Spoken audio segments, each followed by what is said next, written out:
Mari kita membaca Efesus pasal yang pertama. Efesus pasal yang pertama, dari ayat yang kelima sampai ayat yang ke-23. Efesus 1 ayat 15 sampai 23. Efesus 1 ayat 15 sampai 23, saya mengajak kita membaca bagian-bagian ini secara bergantian. Saya akan membacakan terlebih dahulu ayat yang ke-15. Saya mengajak saudara membaca ayat ke-16 dan kita terus membaca sampai ayat yang ke-23. Saya mulai ayat yang ke-15. Karena itu setelah aku mendengar tentang imanmu dalam Tuhan Yesus dan tentang kasihmu terhadap semua orang kudus,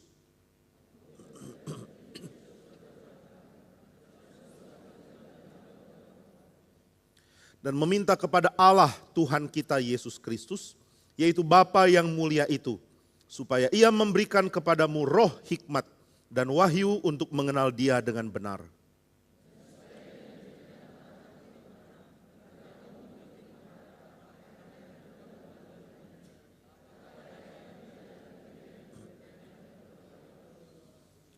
Dan betapa hebat kuasanya bagi kita yang percaya sesuai dengan kekuatan kuasanya.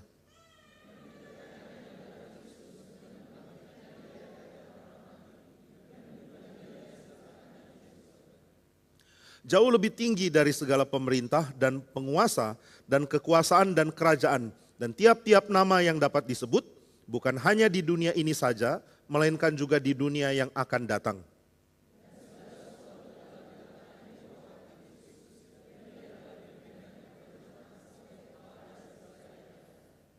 Jemaat yang adalah tubuhnya, yaitu kepenuhan Dia yang memenuhi semua dan segala sesuatu. Mari kita berdoa. Ya Bapa di surga, kami bersyukur sebab dengan firman kami dapat mengenal Allah yang penuh hikmat. Dengan roh-Mu yang kudus kami dapat mengerti apa yang Tuhan sudah nyatakan di dalam firman. Dan kami bersyukur karena semua ini membawa kami ke dalam pengenalan akan Bapa di surga. Kami bersyukur sebab kami mempunyai Bapa yang penuh cinta kasih, yang penuh dengan berkat, yang penuh dengan pengampunan, yang penuh dengan kesetiaan. Dan kami bersyukur karena semua yang dapat kami kenal tentang Bapa, Tuhan rela nyatakan dengan cara yang begitu indah, yaitu dengan Kristus yang hadir, yaitu pribadi kedua, Sang Anak yang rela menjadi manusia, membuat kami dapat mengenal Allah.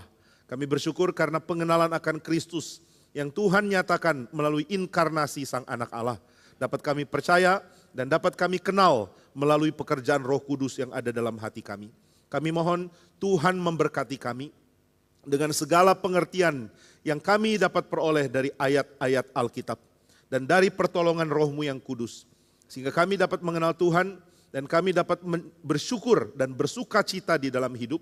Karena kami memiliki pengenalan yang paling limpah, yang paling penuh sukacita, yang paling penuh damai, yang paling membahagiakan, yaitu mengenal Tuhan pencipta kami, Tuhan penyelamat kami, dan Tuhan penyempurna seluruh ciptaan. Berkatilah hamba-Mu, mampukan Dia menyatakan firman kepada setiap kami. Di dalam nama Tuhan Yesus, kami berdoa dan bersyukur. Amin. Saudara, hari ini kita akan membahas mengenai tema yang sangat penting, yaitu tentang Tritunggal. Kita sudah membahas 2 kali. Kali pertama kita membahas di dalam kitab Wahyu, lalu yang kedua kita membahas dalam kaitannya dengan Roh Kudus. Dan kali ini saya mau membahas dari satu pengertian yang sangat banyak terdapat dalam tradisi Reform. Dimulai dari seorang teolog penting yaitu John Calvin. Ketika John Calvin berpikir tentang Tuhan dan dia menuliskannya di dalam buku Institutes of Christian Religion, dia mengingatkan pentingnya membedakan antara mengetahui tentang Tuhan dan menyelidiki di dalam pengenalan. Ini 2 hal yang berbeda. Tahu tentang Tuhan dan menyelidiki di dalam pengenalan sejati. Ini 2 hal yang beda. Apa bedanya tahu tentang Tuhan dan menyelidiki Tuhan di dalam pengenalan yang sejati? Ini sudah ditulis di dalam buku yang pertama dari Institutes of Christian Religion. Perbedaannya adalah kalau saudara mengetahui tentang Tuhan, saudara menganggap pengenalan akan Tuhan dapat diketahui, didekati hanya di dalam aktivitas pikiran saja. Saya berpikir tentang Tuhan dan saya bisa mengetahui tentang Tuhan. Tapi ini tidak mungkin Karena mengenal Tuhan memerlukan kesalehan. Calvin mengatakan tidak mungkin pengenalan akan Tuhan dipahami tanpa adanya pietas, tanpa adanya kesalehan. Kesalehan ini penting sekali. Kesalehan membuat kita mau tunduk di dalam pernyataan Tuhan. Kita tidak akan bangkit lalu mengatakan saya lebih tahu dari Tuhan. Saya lebih mengerti dari Tuhan. Saya tidak perlu mendengar apa yang Tuhan harus katakan. Karena saya sudah punya pikiran tentang siapa Tuhan. Ini pikiran yang jauh dari kesalehan. Maka tidak ada orang bisa dekat dan mengenal Tuhan kecuali dia memiliki kesalehan. Nah itu sebabnya pengenalan akan Tuhan adalah pengenalan yang sangat bersifat mujizat. Saudara dan saya tidak punya kesalehan. Saudara dan saya tidak mempunyai keinginan untuk tunduk kepada Tuhan. Tetapi di dalam keadaan tidak mau tunduk kepada Tuhan, Tuhan berkenan memberi belas kasihan, Tuhan memberikan kerelaan dari dirinya untuk menjadikan kita miliknya. Maka dia mengubah hati kita dan kita mulai merasa, oh Tuhan begitu agung, Tuhan begitu mulia, Tuhan begitu baik kepada saya. Lalu kita mulai belajar tunduk, kita mulai belajar taat, kita mulai belajar hidup di dalam piety, di dalam kesalehan kepada Tuhan. Calvin merangkum dengan sangat indah tema kesalehan ini. Dia mengatakan jika engkau memiliki rasa takut akan Tuhan, digabung dengan cinta kasih yang besar kepada Dia. Di sini saudara memiliki kesalehan yang sejati. Saleh berarti saudara takut tapi juga cinta. Kalau cinta tanpa takut, ini bukan kesalehan. Kalau takut tanpa cinta kasih, ini pun bukan kesalehan. Jadi saya memiliki kesalehan, baru saya bisa mengenal Tuhan.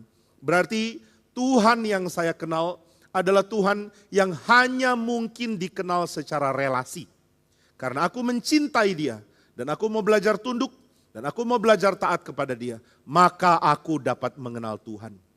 Inilah pengenalan yang indah yang Tuhan mau berikan kepada umatnya. Maka Calvin menentang pengenalan akan Tuhan yang bisa dikondisikan sesuai dengan pengenalan ilmu-ilmu lain secara natural. Saudara bisa menyelidiki ilmu pengetahuan secara umum dan mendapatkan pengertian kebenaran. Saudara bisa menyelidiki sains dan dapat teori saintifik yang baik. Saudara bisa menyelidiki hikmat bijaksana, menyelidiki etika, menyelidiki pengertian apapun. Dan saudara mungkin akan sampai kepada pengertian yang benar. Tetapi mengenal Tuhan tidak bisa dilakukan dengan cara ini. Maka pengenalan akan Tuhan selalu memiliki konteks di dalam kesalehan. Orang yang mempunyai hati yang saleh, dia akan mengenal Tuhan dengan benar. Nah ini sebabnya Calvin beranjak dari metode pengenalan akan Tuhan yang dia pikir sangat bersifat tidak personal. Dan kembali kepada apa yang ditawarkan dari Alkitab dan juga dari para bapak gereja. Calvin sangat dipengaruhi salah satunya oleh Athanasius. Athanasius yang hidup di abad yang keempat. Athanasius mengatakan ketika kita mengenal Tuhan, pengenalan harus dilakukan di dalam submission dan penyembahan.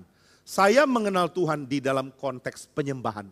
Maka karena saya menyembah Tuhan, karena saya mau datang kepada Dia di dalam keadaan sujud, ibadah kepada Dia, maka saya bisa mengenal Tuhan. Inilah yang ditekankan oleh Athanasius. Saudara tidak mungkin mengenal Tuhan kecuali di dalam hati yang mau beribadah kepada Dia. Nah ini hal pertama yang Calvin tekankan.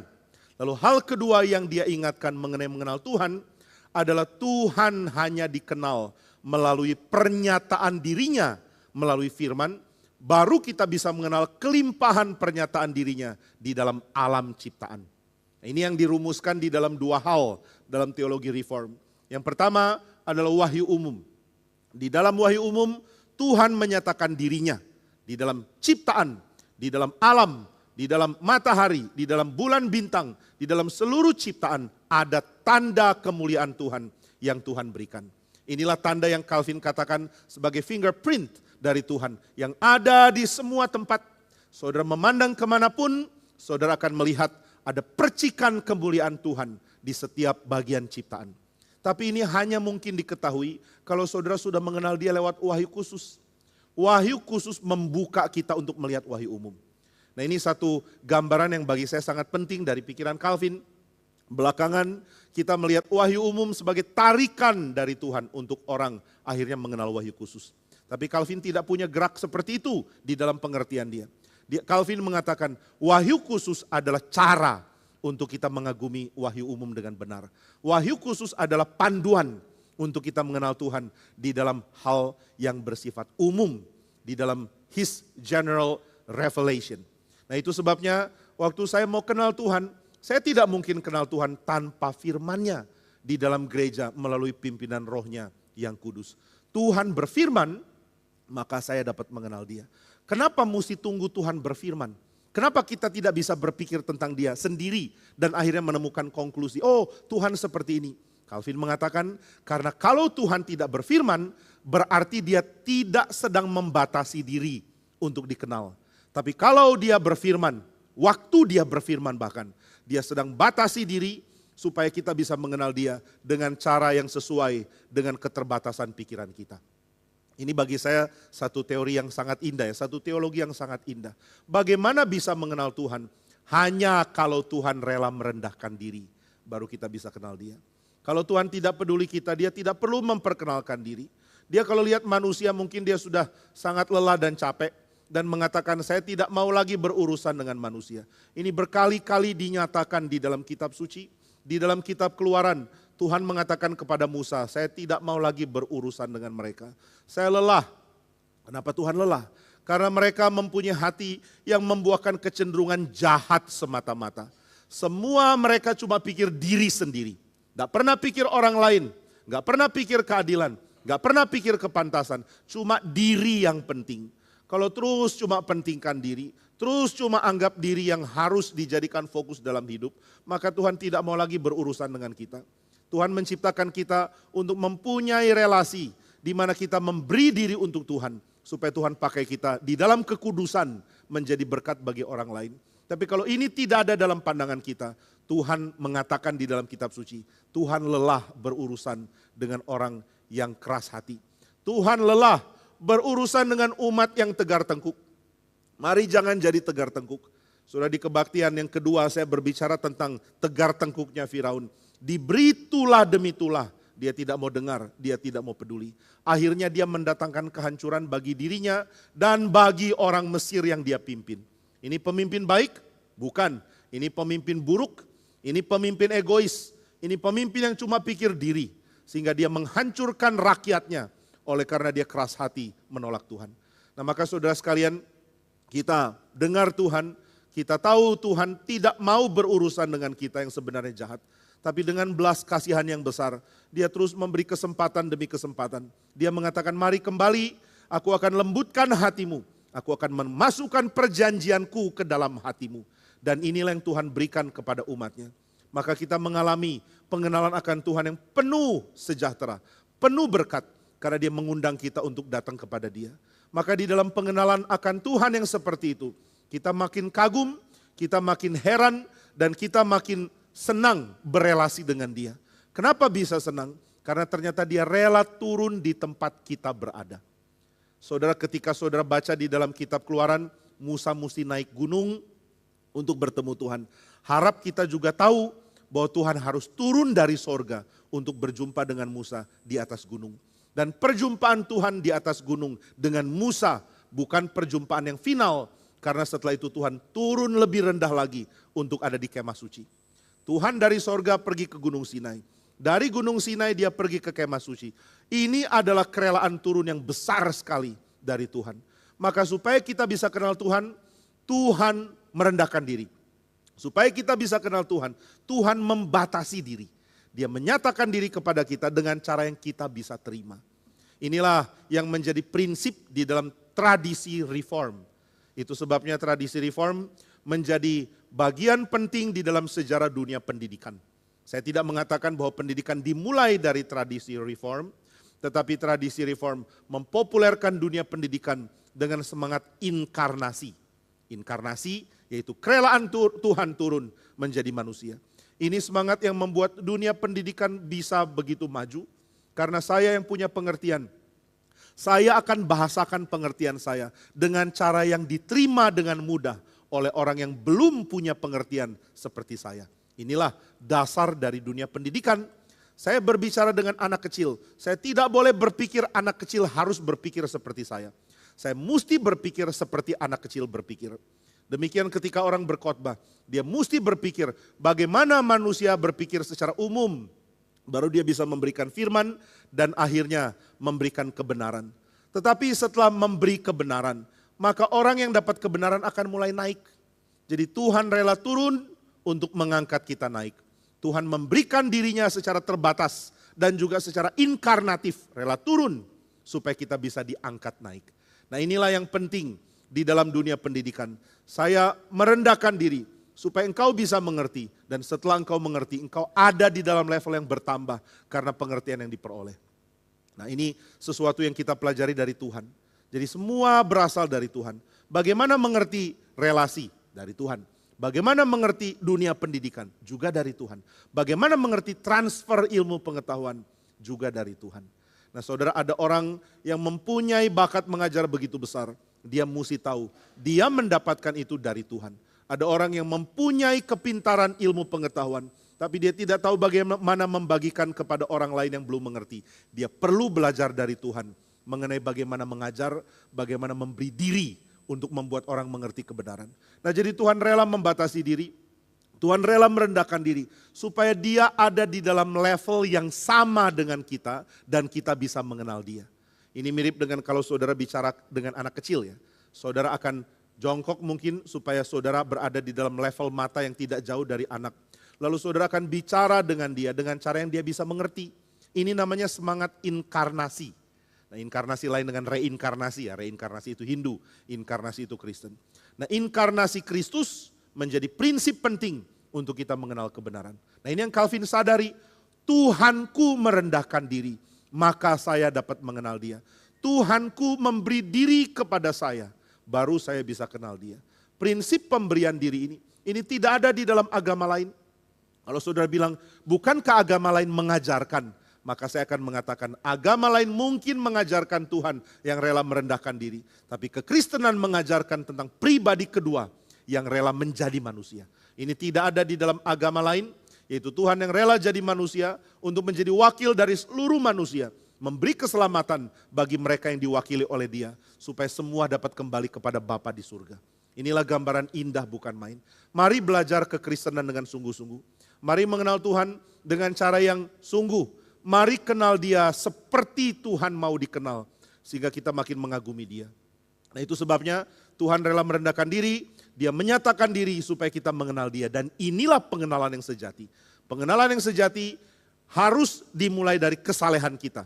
Tapi pengenalan yang sejati, meskipun kita punya kesalehan, tidak akan mungkin terjadi kalau Tuhan tidak rela merendahkan diri dan menyatakan diri. Nah, ini hal kedua yang Calvin ingatkan.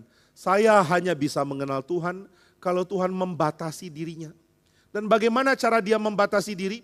Cara pembatasan diri yang paling indah, yang paling puncak adalah inkarnasi Kristus. Kristus yang menjadi manusia membukakan kepada kita tentang banyak hal tentang Tuhan. Salah satu yang dinyatakan lewat inkarnasi Kristus adalah bahwa Allah itu Tritunggal adanya. Nah saudara, di dalam perjanjian lama Allah sudah menyatakan ada pluralitas di dalam diri Tuhan. Ini pluralitas adalah pluralitas yang berkait dengan fakta bahwa Tuhan ada 3 pribadi. Allah kita ada 3 pribadi, Bapa, Putra, dan Roh Kudus. 3 pribadi tetapi 1 substansi. 3 pribadi tapi 1 Allah. Nah ini adalah fakta dari perjanjian lama. Tetapi pengertian tentang Tritunggal belum begitu jelas. Mengapa belum begitu jelas? Nah perhatikan apa yang Calvin katakan yang sangat penting. Dia mengatakan Tritunggal dalam perjanjian lama belum begitu jelas karena Kristus belum berinkarnasi. Inkarnasi Kristus membuat kita mengerti bagaimana mengenal Allah Tritunggal. Nah ini hal bagian pertama dari khotbah ini. Saudara mengenal Tuhan, bagaimana caranya? Miliki kesalehan. Oh saya mau hidup saleh. Kalau hidup saleh sudah cukup untuk kenal Tuhan? Belum tentu. Kalau Tuhan tidak merendahkan diri, membatasi diri, dan menyatakan diri di dalam level kita, maka kita tidak mungkin kenal Tuhan. Tetapi setelah Tuhan menyatakan diri, baru ada kemungkinan kita kenal Tuhan di dalam kesalehan kita. Nah ini bagian yang penting untuk mengenal Tuhan. Lalu Tuhan menyatakan diri lewat Kristus. Inkarnasi Kristus membukakan kepada kita banyak fakta tentang Tuhan. Salah satunya adalah tentang Tritunggal. Nah ini ya bagian pertama, sekarang kita masuk ke dalam bagian yang kedua. Apa yang kita ketahui tentang Tritunggal melalui inkarnasi Kristus. Nah saudara, banyak orang mengenal Tuhan sebagai teori di luar. Saya mau mengenal objek, lalu saya pelajari objek, dan saya belajar untuk menyelidiki objek itu. Tapi sejak abad ke-20, banyak orang menyadari bahwa kita dan objek yang kita selidiki sebenarnya ada di dalam lingkup yang tidak jauh berbeda. Saudara dan yang diselidiki itu tidak terpisah. Kita bukan orang yang menyelidiki dari atas, lalu melihat objek yang kita selidiki tanpa kita sendiri terpengaruh olehnya. Saudara menyelidiki sesuatu, saudara akan mengetahui sesuatu dengan cara yang banyak atau sedikit dipengaruhi dari diri saudara setelah diri terpengaruh oleh objek yang saudara selidiki. Misalnya begini ya, saudara mau mengenal tentang manusia, bagaimana caranya? Saudara mengamati manusia. Apa bedanya mengamati manusia dari jauh dan dari dekat? Pasti beda. Dari jauh saudara akan kenal fenomena publik dari keadaan manusia itu. Tapi makin dekat saudara melihat bagaimana manusia itu merasa, bagaimana manusia itu berpikir, bagaimana dia bertindak di dalam keadaan tertentu, bagaimana dia berespons, dan ini menjadi keunikan dari manusia. Jadi saudara nggak bisa amati manusia seperti saudara amati semut atau amati binatang yang saudara taruh dalam kurungan lalu lihat dari atas. Waktu mau amati manusia, saudara mesti lihat bagaimana dia berelasi, bagaimana dia bereaksi, bagaimana dia bersikap, bagaimana dia punya sifat, bagaimana dia berpikir. Dan kalau kita mau kenal, kita tidak mungkin letakkan CCTV lalu lihat. Kita mesti kenal dia, kita mesti punya relasi dengan dia. Dan waktu kita punya relasi dengan dia, tingkah dia akan dipengaruhi oleh pengamatan saya, dan diri saya yang mengamati akan dipengaruhi oleh pengenalan saya akan dia. Jadi pengenalan kita selalu akan berkait dengan diri kita juga. Umpama kalau saya mau mengenal Pak Sandy, saya kenal Pak Sandy bukan cuma di dalam mengamati dari jauh, tapi saya bicara dengan Pak Sandy. Waktu bicara ternyata Pak Sandy dan saya punya selera yang sama misalnya ya. Saya nggak tahu selera kita sama atau enggak. Tapi umpama selera kita sama, maka saya makin senang bicara dengan dia. Saya makin senang bicara, makin akrab, makin lihat dia dengan penilaian positif dari saya. Kenapa positif? Karena saya cocok bicara dengan dia, ini pengamatan saya. Lalu ada orang lain yang coba juga dekat dengan Pak Sandy. Misalnya siapa? Rifandi. Namanya siapa? Rifandi betul ya. Rifandi, ini sekalian menyegarkan pikiran tentang nama-nama. Mau berelasi dengan Pak Sandy. Ternyata selera mereka beda. Pak Sandy senang gambar klasik, kalau Rifandi senang gambar postmodern yang aneh-aneh. Ini contoh ya, saya nggak tahu dia sukanya apa. Lalu mereka mulai berelasi, mulai nggak nyambung. Pak Sandy mengatakan sebenarnya seni yang agung. Coba lihat lukisan Da Vinci. Kemudian Rifandi mengatakan jangan Pak, coba lihat lukisan yang wajahnya dipecah-pecah. Nah itu baru bagus. Mereka mulai tidak cocok, mulai kurang suka berelasi. Akhirnya penilaian Rifandi terhadap Pak Sandy kurang bagus. Ketika ditanya bagaimana menurut kamu Pak Sandy? Ya orangnya sih oke di atas mimbar. Tapi kalau sudah di bawah kurang, itu misalnya ya. Nah kenapa? Karena dia dipengaruhi dengan relasinya dengan Pak Sandy. Dengan demikian saya dipengaruhi oleh siapa yang saya amati. Waktu saya mau mengenal Tuhan, saya akan dipengaruhi dengan bagaimana saya bersikap kepada Tuhan. Bagaimana saya mempersepsi dia. Bagaimana saya menerima kebenaran dari dia. Jadi apa yang saya amati tidak pernah bisa terpisah dari saya. Lalu saya menjadi pengamat yang netral, yang tidak dipengaruhi oleh apa yang saya amati. Itu enggak mungkin. Maka saya akan dipengaruhi oleh apa yang saya selidiki. Maka ketika saudara mengatakan, aku mau belajar mengenal Tuhan. Aku mau belajar berelasi dengan dia. Saudara tidak bisa menempatkan Tuhan di luar lalu kita selidiki. Sayang banyak kita melakukan hal itu. Saya bilang kita maksudnya orang Kristen ya. Harap yang di sini enggak begitu. Waktu kita baca Alkitab, kita punya teori tentang Tuhan. Oh, Tuhan itu seperti ini di ayat Alkitab. Tapi saudara perhatikan, waktu Tuhan Yesus datang, dia tidak memperkenalkan teori tentang Tuhan, dia memperkenalkan undangan untuk berbagian di dalam Tuhan. Ini indah bukan main. Saudara banyak orang kalau ditanya tentang Tritunggal, mampu mengeluarkan teori tentang Tritunggal, tetapi mereka tidak sadar bahwa Tritunggal bukan teori yang diselidiki di dalam keadaan vacuum. Tapi Tritunggal adalah sebuah doktrin, sebuah pengajaran tentang aktivitas Allah. Nah ini ya nanti akan saya bahas di bagian 2 ini. Bagaimana kenal doktrin Tritunggal? Ini ada formulasinya dari pengakuan iman Nikea Konstantinopel. Dari tradisi reform atau dari tradisi bapak-bapak gereja. Dan kita bisa menghafal formulanya. Tapi menghafal formula ini untuk memudahkan kita mengerti aktivitasnya Tuhan. Nah ini yang ditekankan di dalam Efesus, ayat yang kita baca tadi, yaitu Efesus dari pasal yang pertama. Tuhan bukan Tuhan yang pasif, lalu diamati di dalam keadaan diam. Tuhan itu bukan batu yang saudara amati loh. Saudara lihat batu, mulai gambar warnanya, mulai selidiki bentuknya, mulai pikirkan berapa beratnya. Tuhan gak seperti itu. Sayangnya ketika orang Kristen berdebat dengan orang bukan Kristen.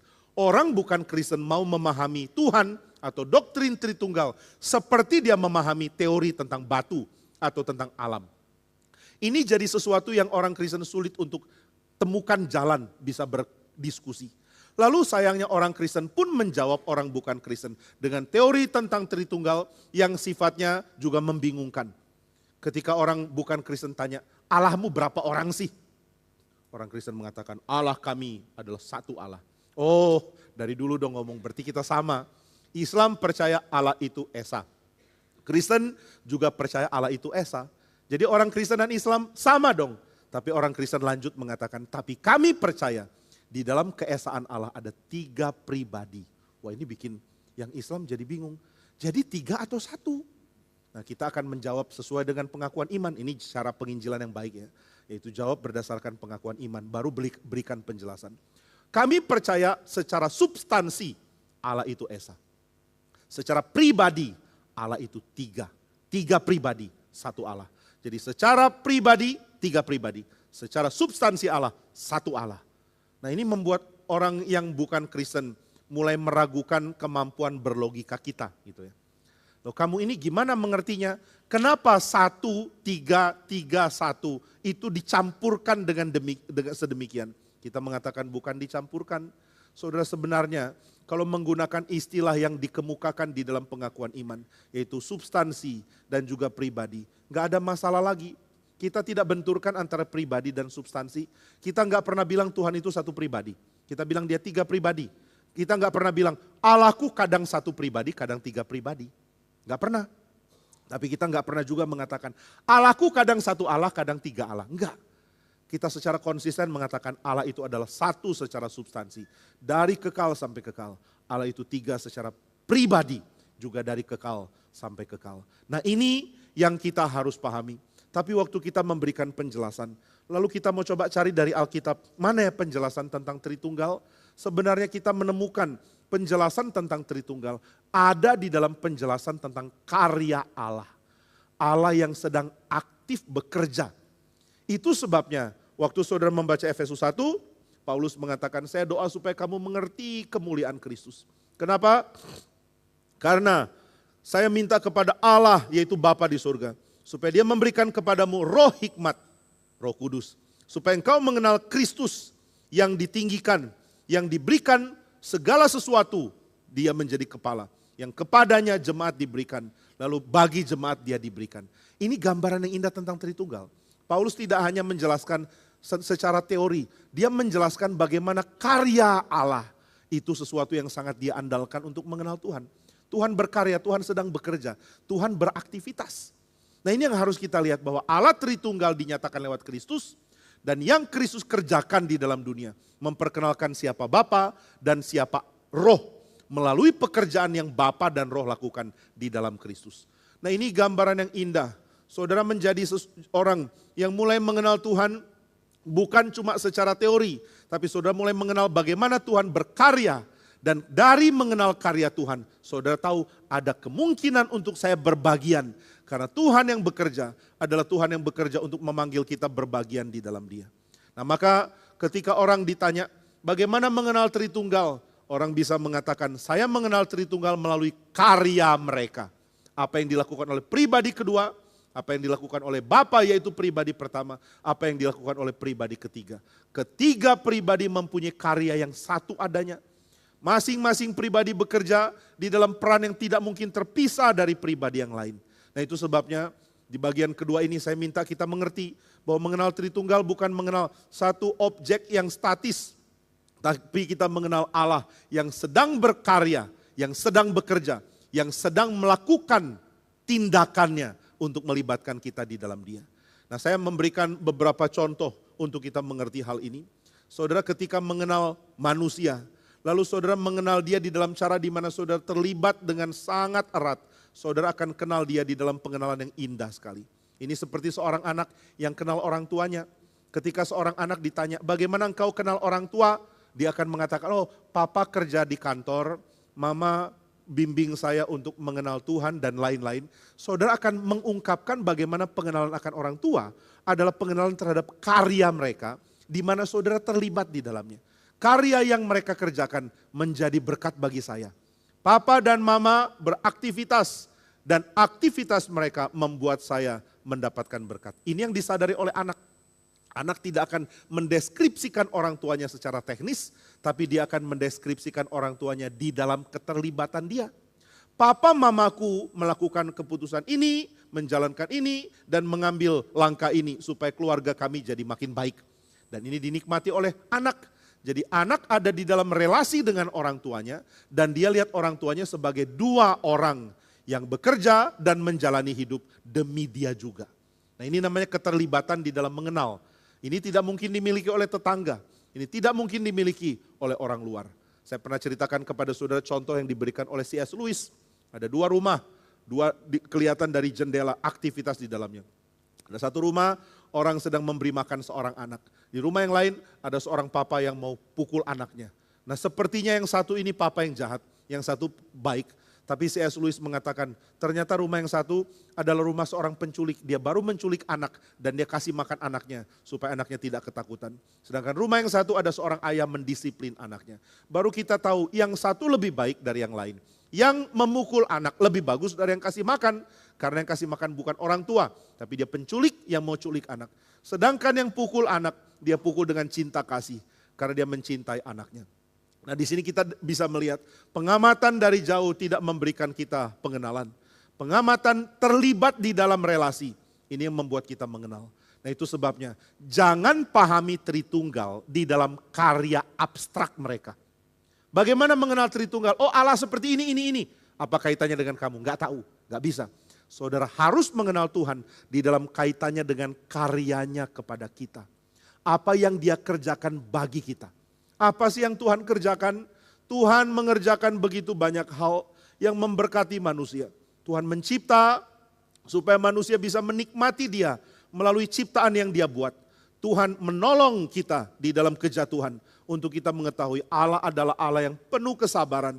Allah memanggil kita kembali. Lalu Tuhan berjanji, ini membuat kita sadar Tuhan adalah Allah yang terlibat di dalam kehidupan saya dari awal sampai pada akhirnya.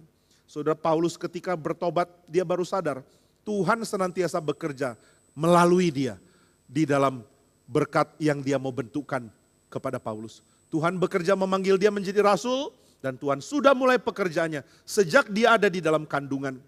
Dia di dalam kandungan ibunya dia sudah dipilih Tuhan menjadi rasul. Lalu ketika dia lahir dan dia besar, dia tidak lahir dan besar di dalam kondisi mengenal rencana Tuhan dengan baik. Maka dia cuma tahu fanatisme jadi seorang Farisi. Dan dia melawan gerakan dari Tuhan. Tapi dia belum sadar, akhirnya ketika dia dipanggil oleh Tuhan, baru dia tahu Tuhan senantiasa menopang dia. Tuhanlah yang senantiasa memberkati. Kristuslah yang disiapkan bagi dia untuk menjadi Mesias. Ini membuat dia sadar, selama hidupnya dia sebenarnya sudah diperhatikan oleh Tuhan. Tapi momen pertobatannya baru dia sadar, saya sudah lama melawan Tuhan dan sekarang saya mau kembali kepada Tuhan. Ini yang harus kita ketahui, sebelum kita mengenal dia, kita tidak sadar akan aktivitas Tuhan dalam hidup kita. Kita tidak sadar, dia senantiasa topang, dia senantiasa beri firman, dia senantiasa panggil kita untuk kembali. Tapi kita tidak mau, kita terus keraskan hati. Sampai pada titik ketika kita merasa, oh ternyata Tuhan sudah menyelamatkan saya. Tuhan sudah memberkati saya. Tuhan sudah menyiapkan rancangan yang indah di dalam Kristus bagi saya. Baru di situ saya makin kenal Tuhan dengan cara yang beda. Sebelumnya saya tidak kenal dia, saya cuma tahu tentang dia. Setelahnya saya kenal dia karena karya dia mempengaruhi saya. Yang dia kerjakan membentuk saya. Yang dia lakukan saya terlibat di dalamnya. Nah, inilah pengertian tentang Tritunggal yang harus kita ketahui. Dia dinyatakan lewat kehadiran Kristus. Baru setelah Kristus kita tahu, oh ternyata ada pribadi pertama di surga. Karena yang datang ke dunia adalah pribadi yang kedua. Berarti Allah lebih dari satu pribadi. Ada Bapa di surga, ada Kristus di bumi. Kenapa orang bisa sadar ini dengan jelas? Karena melihat pribadi Kristus. Sudah lihat pribadi Kristus yang menjadi manusia, mereka sadar loh, Kristus kenapa berdoa kepada Allah di sorga? Berarti dia bukan Allah. Enggak, dia Allah. Kalau dia Allah, kenapa dia berdoa? Karena dia adalah pribadi kedua yang sedang berkomunikasi dengan pribadi pertama. Berarti ada pribadi pertama dan ada pribadi kedua. Lalu ketika Kristus akan pergi ke surga, dia mengatakan tunggu sampai aku mengirimkan Roh Kudus. Oh, ada pribadi ketiga. Jadi Kristuslah yang menyatakan ada pribadi pertama dan ada pribadi ketiga. Kehadiran Kristus membuat kita mengenal Allah Tritunggal. Itu sebabnya sulit mengenal Tritunggal kecuali kita juga beriman kepada Kristus. Dari situ kita sadar karena karya Kristus bagi saya bisa menyebut Allah di surga sebagai Bapa. Kenapa bisa? Karena dia adalah manusia yang membimbing saya mengenal Allah. Tapi dia juga adalah Allah yang menjadi manusia, sehingga melihat dia, saya sudah melihat Sang Bapa di surga. Nah maka kehadiran Kristus menyatakan pribadi yang pertama, pribadi pertama dinyatakan oleh pribadi yang kedua, dan pribadi yang kedua mengirimkan pribadi yang ketiga untuk membuat kita satu dengan dia. Di sini kita melihat pekerjaan Allah melibatkan kita ke dalam Kristus. Saya terlibat di dalam Tuhan. Saya menjadi anak-anak Bapa di surga. Saya menjadi bagian dari kekepalaan Kristus. Dia menjadi yang sulung di mana saya akan mendapatkan kondisi dan nasib dan keadaan yang sama dengan Kristus. Ini namanya keterlibatan. Saya satu dengan Kristus. Saya adalah anak dari Bapa di surga. Saya diikat dengan cinta kasih oleh Roh Kudus yang hadir di tengah-tengah saya. Dari sini saudara akan melihat Allah Tritunggal di dalam keadaan yang sangat tidak pecah. Bukan hal yang sulit. Karena ketika ditanya, bagaimana engkau menjelaskan Tritunggal? Saudara mengatakan, ya saya mengenal ada juru selamatku, yaitu Yesus Kristus. Dan saya percaya saya bisa mengenal dia. Karena rohnya ada pada saya. Dan Roh Kudus yang adalah roh yang menyatukan saya dengan Kristus. Membuat saya dapat mengenal firman Tuhan. Lalu apa dampak kamu sudah satu dengan Kristus? Sama seperti dia adalah anak dari Bapa di surga. Saya juga menjadi anak dari Bapa di surga. Jadi saya di dalam Kristus menjadi anak dari Bapa di surga. Ini Tritunggal. Oh jadi kamu mengenal ada 3 Allah yang bekerja terpisah. Tidak, ini 3 pribadi yang adalah satu Allah. Karena ini adalah 3 pribadi yang adalah satu Allah, maka saya dapat diundang untuk berbagian di dalam Allah, di dalam aktivitas relasional. Kalau Tuhan satu pribadi, tidak ada aktivitas relasional. Karena Allah adalah 3 pribadi, ada aktivitas kasih di dalam Allah yang esa ini. Nah ini yang membuat kita mengerti doktrin Tritunggal secara personal. Saya sudah berbagian di dalam pekerjaannya Tuhan. Saya berbagian di dalam karyanya. Nah itu sebabnya sulit bagi Paulus untuk menjelaskan tentang Tuhan kepada orang Efesus. Kecuali orang Efesus mengerti keterlibatan mereka di dalam aktivitas kasihnya Allah. Saudara dan saya terlibat di dalam aktivitas kasihnya Allah. Itulah sebabnya kita menikmati cinta kasih yang sejati dari Tuhan. Mari renungkan terus. Berapa besar Tuhan mencintai kita. Berapa besar dia berkorban bagi kita. Berapa besar dia menyerahkan diri bagi kita. Dan di sini saudara menjadi sadar, saya bukan orang asing bagi Tuhan. Dan Tuhan bukan pribadi asing bagi saya. Saya sedang membicarakan pribadi yang sangat saya kagumi, yang sangat saya cintai. Dan dia saya kenal sebagai Allah yang melibatkan saya di dalam aktivitas kasihnya. Saudara, di dalam pikiran dari seorang namanya Richard Saint Victor di abad pertengahan. Dia mengatakan aktivitas kasih dari Tritunggal adalah aktivitas kasih yang memberkati keluar. Karena Allah Tritunggal saling mencintai, maka cinta kasihnya menyebar keluar dan kita berbagian diundang untuk menikmati. Ini berarti cinta kasih Tuhan adalah cinta kasih yang mengajak kita berbagian. Berbagian kemana? Berbagian ke dalam relasi kasih dari Allah Tritunggal. Saudara bukan diundang untuk tahu tentang Tuhan. Saudara diundang untuk menikmati cinta kasih Tuhan. Ini undangan yang harus kita terima. Kenapa harus? Karena jika tidak hati kita akan terus kosong. Saya tidak tahu berapa lama kita akan terus kosong. Merasa hidup tidak ada arti. Merasa hidup tidak ada kepuasan. Merasa hidup penuh dengan kekurangan dalam banyak hal. Ini terjadi karena kita belum terlibat di dalam cinta kasih yang sejati. Saudara tidak mungkin hidup dengan penuh kepuasan, penuh damai sejahtera, penuh kesejahteraan ketika engkau mengisinya dengan berbagai jenis cinta kasih palsu yang kosong. Cinta kasih palsu yang kosong mematikan. Cinta kasih sejati dari Tritunggal memberikan kelimpahan. Dunia sudah lama ditipu oleh setan dengan cinta palsunya. Maka kita mencintai dunia, kita mencintai dosa, kita mencintai kondisi kita yang sebenarnya bejat dan kacau. Kita menikmati kondisi kosong. Dan ini yang sebenarnya kasihan dari manusia. Kenapa manusia begitu kasihan di pandangan Tuhan? Karena mereka puas dengan hidup kosong yang tidak ada arti. Puas dengan kesenangan-kesenangan fana yang sebenarnya tidak ada arti sama sekali. Tetapi ketika mereka diundang berbagian di dalam relasi Tritunggal, baru mereka tahu ternyata cinta sejati bukan yang saya pernah rasakan.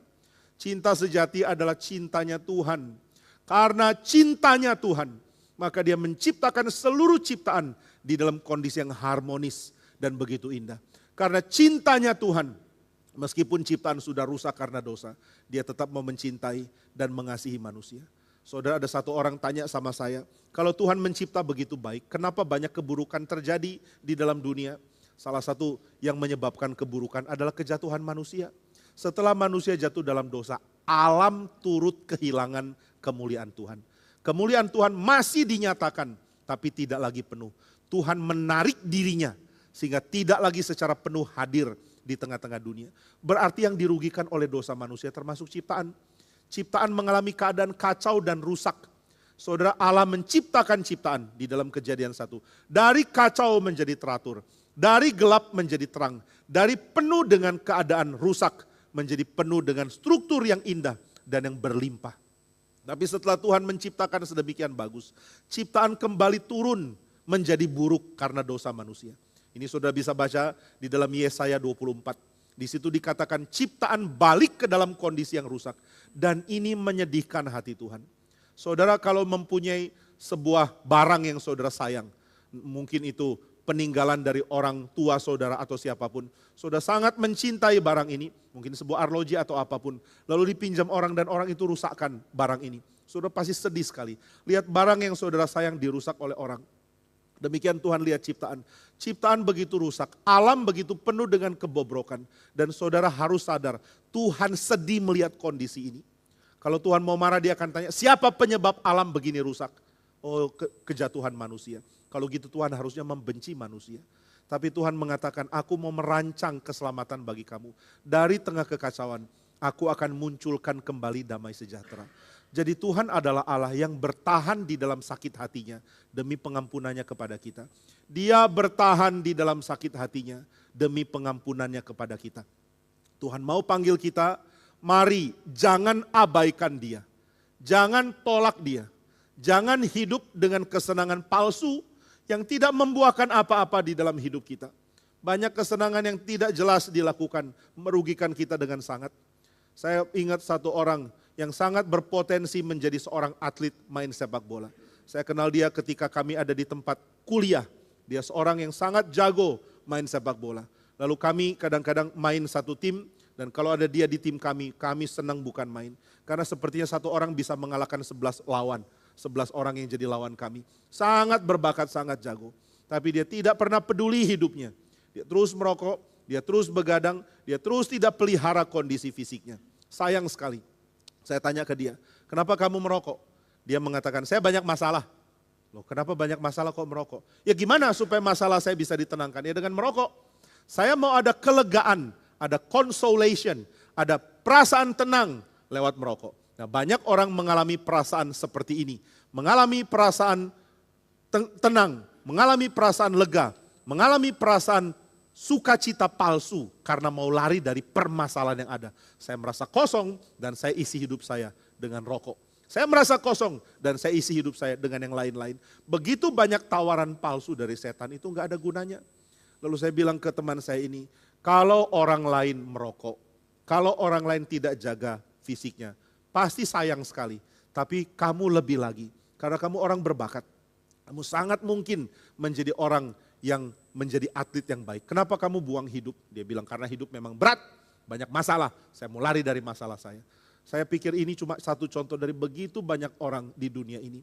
Kita tidak tahu kasih yang sejati, maka kita mengisi hidup kita dengan apa yang kita kira memberi damai bagi kita. Kita punya perkiraan selalu salah. Orang bodoh tidak mau dinasehati, itulah kita. Kita cuma tahu saya maunya begini, gak ada orang boleh nasihati saya. Silakan, Tuhan kadang-kadang membiarkan kita jatuh di dalam kesalahan kita sendiri untuk menunjukkan berapa besar kesabaran Dia. Saudara, saya ini kurang sabar ya. Kalau lihat ada orang susah diberitahu, saya mau jitakin kepalanya. Tapi saya ingat Tuhan bersabar. Ada 2 orang datang ke saya, mereka terus gak cocok, terus bertengkar. Tapi mereka mau menikah. Lalu saya mengatakan, kalian gak bisa jadi pasangan yang baik. Saya sudah mengatakan kepada 1 orang, kamu gak cocok dengan dia. Kepada orang yang 1 lagi, kamu juga gak cocok dengan dia. Mereka terus bertengkar, tapi mereka bilang kami bertengkar untuk kembali mengasihi. Keras kepala. Kami beri masukan, mereka gak peduli. Kami beri masukan, mereka gak mau dengar. Akhirnya mereka tanya, bolehkah kami menikah? Kita bilang, kami menyarankan jangan. Tapi kalau kamu ngotot, ya sudah. Mereka bilang, kami berjanji akan setia satu sama lain. Janji yang indah, janji yang manis, kau tak kulupakan. Gitu ya. Lalu akhirnya mereka diberkati dan tidak berapa lama mereka mulai telepon. Pak, saya dibentak-bentak sama suami. Lalu gak berapa lama suaminya telepon. Pak, saya dibentak-bentak sama istri. Loh berarti ini 2 orang saling bentak-bentak. Sudah saling bentak-bentak tapi ngakunya cuma separuh cerita. Semua orang konseling itu cuma separuh cerita. Makanya saya kadang-kadang benci konseling orang. Karena gak jujur. Yang diceritakan selalu cuma separuh. Yang membuat dirinya jadi hero dan orang lain jadi masalah. Kalau ada suami ceritakan pernikahannya. Selalu dia orang baik yang gak ada salah. Istrinya salah semua. Waktu yang istri yang konseling, dia semua benar, cuma suaminya yang rusak. Nah ini makanya kalau konseling, yang konseling mesti selalu menjadi the devil's advocate. Waktu yang satu bilang, saya kasihan, kita bilang enggak, lu memang salah. Saya kok kasihan keadaan begini, enggak, saya pikir enggak, kamu mesti belajar bertanggung jawab. Ini namanya konseling yang kurang ada perasaan hati ya. Tapi kadang-kadang orang perlu dibegitukan sih. Orang perlu diberikan fakta yang keras, fakta yang memang real. Bahwa dia bukan sebaik yang dia pikir, bahwa dia bukan cuma korban keadaan, dia adalah orang yang sedang korbankan orang lain juga. Banyak dari kita nggak tahu orang lain sudah jadi korban karena tindakan kita, tapi kita nggak peduli kok, yang penting kita senang. Nah ini kasihannya manusia, manusia begitu keras, tapi saya ingat Tuhan sabar. Maka ketika pernikahan ini jadi kacau, mereka datang ke saya. Satu kali mereka datang ke saya dan istri saya dengan mengatakan, kalian benar, harusnya kami nggak menikah. Baru sekarang lo ngomong. Terus gimana dong? Istri saya kasih kalimat yang bijaksana. Dia bilang, sudah mari kita hadapi ini sama-sama. Saya pikir dalam hati, hadapi sama-sama. Udah biar aja mereka, tapi saya pikir yang pendeta kan saya. Masa yang vikaris lebih saleh dari pendeta? Ya sudah, saya juga bilang, ayo kita hadapi sama-sama. Ada masalah apa datang ke kami, jangan sungkan datang dalam hati. Aduh ini berapa lama lagi cara untuk menangani. Tapi itu Tuhan begitu sabar. Nah kalau Tuhan begitu sabar, mari jangan abaikan undangan kasih-Nya. Mari jangan abaikan undangan kasih-Nya. Saudara belajar cinta kasih dari mana sih? Dari novel, dari film. Itu omong kosong semua. Saudara belajar cinta kasih dari aktivitas Allah Tritunggal. Sekarang bayangkan, yang dikerjakan Allah Tritunggal adalah menyiapkan keindahan semata. Ada lagu him kita ya, lagu him dari tradisi Lutheran yang mengatakan yang diperbuat Allahku kebaikan semuanya. Yang dibuat Tuhan itu adalah kebaikan semata. Saudara kalau dengar sebuah negara maju menghasilkan sebuah produk yang bagus. Saudara mengatakan saya bisa andalkan produk ini. Ini dulu ya, sekarang mungkin sudah enggak. Negara semaju apapun tetap made in China. Nah tapi dulu enggak seperti itu. Kalau ada orang bisa kerjakan produk yang terbaik, saudara akan mengandalkan dia. Karena dia bisa menghasilkan produk yang paling bagus. Ada satu orang pakai produk tertentu, saya nggak usah bilang apa nanti disangka iklan. Lalu dia pakai produk ini, saya tanya kenapa pakai produk ini? Dia mengatakan karena produk ini speknya kalah dengan yang lain, tetap hasilnya lebih bagus. Saya nggak ngerti ada apa ya. Ini dibuat dengan serius, dibuat dengan sangat hati-hati, lebih daripada produk lain. Nah saudara bayangkan kalau Tuhan yang memproduksi, kayak apa jadinya ya.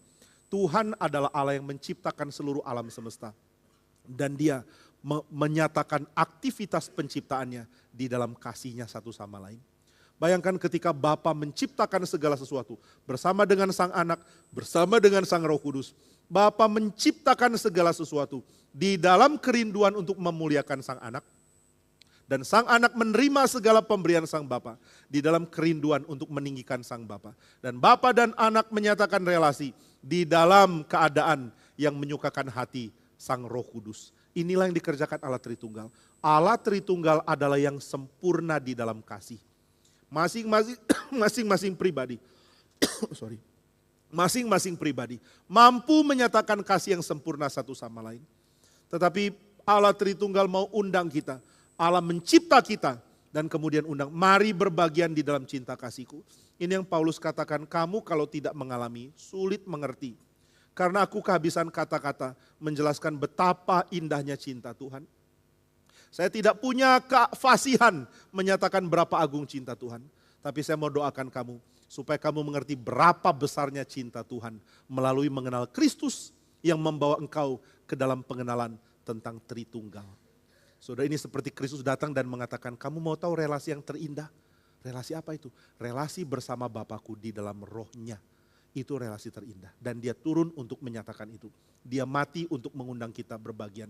Dia bangkit untuk memberikan pengharapan kepada kita. Maka mari kita pahami hal ini. Doktrin Roh Kudus, doktrin Kristus, doktrin Allah, dan doktrin Tritunggal adalah pengajaran yang hanya mungkin kita nikmati kalau kita mengenal cinta kasihnya. Mari kenal Tritunggal, bukan teorinya, tetapi bahwa saudara mengenal dia melalui Kristus yang mengundang kita dengan rohnya yang kudus, supaya kita menjadi anak-anak dari Bapa di surga. Inilah pengenalan intim, pengalaman personal, pengalaman yang aku miliki tentang Tritunggal. Dan ini yang aku mau undang orang lain untuk miliki. Kalau saudara tanya, gimana ya menjelaskan Allah Tritunggal kepada orang lain? Saudara nggak perlu repot-repot menjelaskan Allah Tritunggal. Saudara undang dulu mereka untuk percaya Kristus. Karena Kristus adalah pintu untuk orang mengenal doktrin Tritunggal. Jika seorang tidak percaya kepada Kristus, sulit bagi dia untuk menikmati doktrin Tritunggal. Jika seorang sudah menerima Kristus, maka doktrin Tritunggal akan pelan-pelan terbuka dan mulai dia pahami. Nah, ini yang disebut dengan misteri. Misterion atau musterion. Misterion atau misteri di dalam kitab suci. Apa sih misteri itu? Misteri itu berarti ada keadaan di mana kita nggak mungkin akses, nggak bisa tahu. Tapi Tuhan akhirnya izinkan kita berbagian karena cinta kasihnya. Maka yang tadinya misteri sekarang terbuka. Ada tindakan apokaliptik pewahyuan. Yaitu Tuhan membuka tutup, membuka cover untuk membuat kita melihat hal apa yang indah di dalam yang tadinya misteri. Maka sebelum orang kenal Kristus, doktrin Tritunggal itu misteri bagi mereka. Setelah mereka kenal Kristus, pelan-pelan pengenalan akan kasih Allah Tritunggal berlimpah di dalam kehidupan seseorang. Harap kita bertumbuh di dalam mengenal Tuhan dan bertambah di dalam kasih kepada Dia. Mari kita berdoa. Ya Bapa di surga, kami bersyukur sebab di dalam wahyu-Mu kami dapat mengenal Sang Juru Selamat. Dan di dalam Sang Juru Selamat kami dapat mengenal ada Bapa dan ada Roh Allah yang menyatukan kami di dalam relasi kasih yang tidak berkesudahan. Kami bersyukur karena di dalam dunia kami mengemis cinta kasih kepada yang salah. Kami mencari kepuasan kepada yang sesat. Kami mencari kepenuhan kepada yang rusak.